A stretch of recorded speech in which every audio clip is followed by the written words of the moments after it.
Hello everyone, welcome to Sanmargaha classes. Question number 35 from Luther Burbank. She baked the cake. You have to change it into passive voice. Change to passive voice.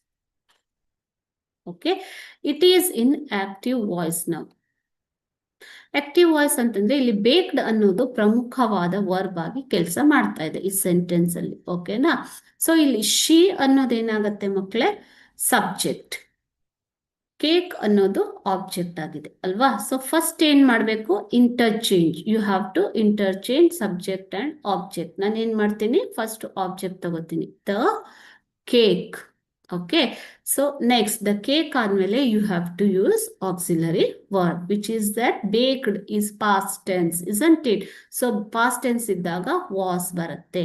The cake was verb. Next comes verb, baked. Okay, so next is by. She ಇರೋದು ಏನಾಗತ್ತೆ ಮಕ್ಕಳೇ? her ಅಲ್ವಾ? So ಆಕೆ cake ಅನ್ನ ಬೇಯಿಸಿದಳು. Cake ಆಕೆಯಿಂದ ಬೇಯಿಸಲ್ಪಟ್ಟಿತ್ತು. ಆಕೆಯಿಂದ, by her. So pronoun change ಆಗತ್ತೆ ಅಂತ ನಾನು ಆಲ್ರೆಡಿ ಹೇಳಿದ್ದೀನಿ ಅಲ್ವಾ? ಆನ್ಸರ್ ನೋಡೋಣ. The cake was baked by Har.